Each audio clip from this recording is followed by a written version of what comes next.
Look at the size of that cobia, dude. Weekly shopping list, 42 pounds of fish, 80 pounds of shrimp. As Chris throws the food out, I want y'all to try to find the fastest fish in our aquarium. See if you can spot the quickest fish here.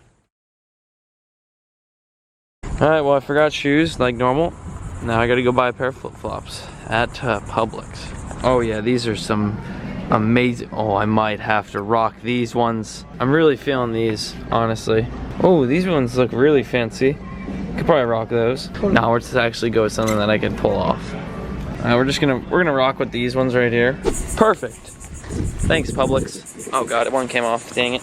These are way too small. What is going on, Cuffaros? Welcome back to another video here. Today, we are at Florida Oceanographic Coastal Center. It is a pretty dope place. I mean, from what I can see right now before filming anything, this is gonna be an interesting and a very informational, educational video that many can learn from, even myself.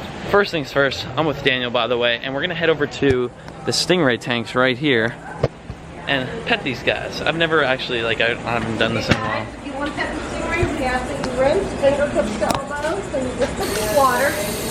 Alright. Gotta rinse our hands. Oh, wait, my hand's a little, oh, sorry. Alright. Honestly, I can jump in right away. Here they come. Oh my gosh.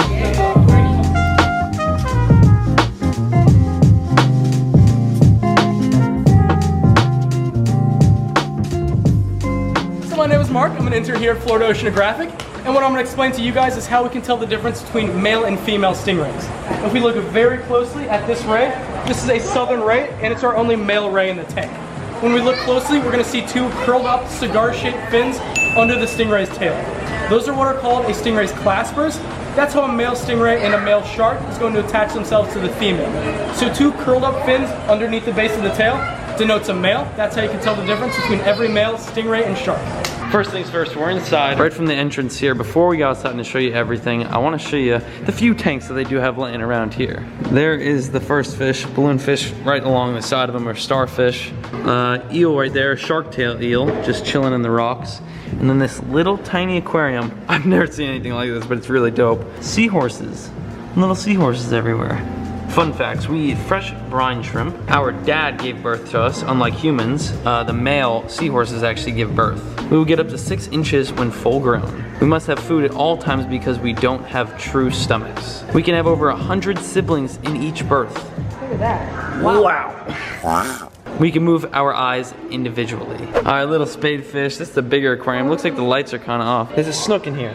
Where is it? Oh, there it is. Baby snook. So, once this gets bigger, it'll go into the hatchery, which you'll see in a little bit, and then from the hatchery, it'll go into the big part of the whole entire lake thing now back there. You'll see. Look how cool that is. The black background makes it pop so much. Hi, you can see me in the reflection. Hi. Now you've seen everything in here. Let's head outside and go to the bigger things. Let's go. Oh my gosh. All right, well, there's some nurseries. Nurse sharks piled up right there. Look at the size of that cobia, dude. I've never seen a cobia that big in my life. Actually, I take that back. I've hooked one probably about that size, but it instantly broke me off. That was just a sad day. Big old Jackavel. 2 snook chilling right here. Nice redfish swimming right there. Some cow nose, some bottom rays, all sorts of stuff. Tarpon out there. Look at this, first of all, look at this. This is a pretty much, I would say a pond, right? But it's just a massive saltwater pond. Look at that. Oh, hi. What's up, buddy? They're looking for, oh my god. That's the size of the shark is the cobia. Little school of pompano, probably one of the biggest pompano I've ever seen in my life. Everything that you're seeing inside this lake, pond, ocean, I should say, behind me here, is all bigger than you see in the wild because they're so well fed. They're fed 2 times a day, or 11:30 a.m. and 2:30 p.m. So it's actually really cool to see all these fish right at my feet here. All right, so these are smaller fish, right? Correct? Yes, this is our juvenile fish area. We call this our nursery habitat. That's where a lot of our smaller fish, the ones that still need to grow up, are going to grow up, get bigger until a point where we can put them in the main lagoon. And then they go with the bigger ones. Exactly. They start off as little fry in our tanks in there. If they grow up, we put them in bigger tanks. Eventually, they go into our nursery area. And the end game is we put them out in the big lagoon where they can really just get to their full size. Exactly. So as you can see, it's locked in with rocks. Throughout this whole entire thing, goes all the way around. So it's really cool. Well, now that you got a fairly good idea on what is inside this ocean right here, let's go feed them. This is feeding time. It's actually 2:30 p.m. right now, and it's feeding time. We're gonna watch these things explode on what looks to be like glass minnows or sardines. Not exactly sure, but here's where they prep it all. You can see the kitchen in there. Weekly shopping list, 42 pounds of fish, 80 pounds of shrimp. Okay, so they feed them pretty much everything. 72 pounds of squid, 2 gallons of brine, which is like micro shrimp, that's what brine is. 2 dried sheets of algae, 21 heads of lettuce for the turtles? Turtles. 1 bucket of lobster. That is a crazy amount of money right there to feed all these things. Listen. Ooh. They're about to feed them. They're about to feed them. What you're looking at in front of you right now is not a pond, it's not a lake. This is actually a giant saltwater fish tank, just like the fish tanks you have at home, but a little bit bigger. This aquarium holds 750,000 gallons of salt water. We get every drop of that water right out of the ocean. We have a set of wells and pumps across the street that run 24/7, pulling nice clean ocean water under A1A and over here to our exhibits. Now we are going to feed the fish in just a second. I see the food's on its way out. But before we do, I want to take a second to tell you guys a little bit more about this exhibit and why we have it here. Our Gamefish Lagoon Aquarium is designed to represent the Indian River Lagoon Estuary. The Indian River Lagoon Estuary is a really important body of water that runs up and down the east coast of Florida, from Daytona Beach all the way down to Jupiter. It's about 156 miles long. Most of you went over the Indian River Lagoon today on one of our area bridges. If you choose to take a walk around our nature trail, which starts right back here, you'll actually walk right down to see the Indian River Lagoon. It runs along the back edge of our nature center property. Now I'm calling the Indian River Lagoon an estuary. Estuaries are places where freshwater and saltwater mix together. So the water in an estuary is not as salty as the ocean, but it's also not as fresh as a lake or a river. It's somewhere in between. And that brackish water is one of the things that makes an estuary so special. In brackish water, you find marine organisms, you find freshwater organisms, and you find a whole group of organisms that can only survive in that mixture of fresh and salt water. And that's truly one of the reasons why estuaries are so important for us. Estuaries provide a home for a whole lot of animals that you and I value.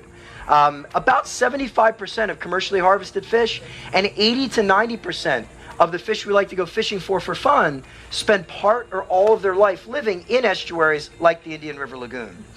Estuaries are especially important places for young animals to grow up. Many ocean-going animals actually start life not out at sea, but in estuaries. A great example, if you've ever eaten snapper or grouper at a seafood restaurant, they're primarily ocean-going fish, but when they're tiny, you usually don't find them out in the ocean, you find them in an estuary. As Chris throws the food out, I want y'all to try to find the fastest fish in our aquarium. See if you can spot the quickest fish here. We have a couple of candidates for fastest fish. They all have something in common. What do you think? Have you guys found one of our quicker fish?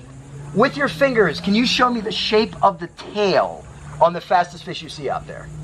Yep, very good.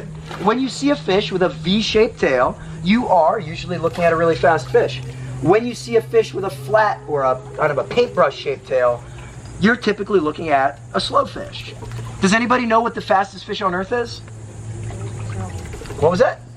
Sailfish, you got it. Yeah, sailfish are the fastest fish on Earth. They can swim as fast as 70 miles per hour. Look at that mangrove. These are close to like 10-pound mangrove snapper right there. Big pompano.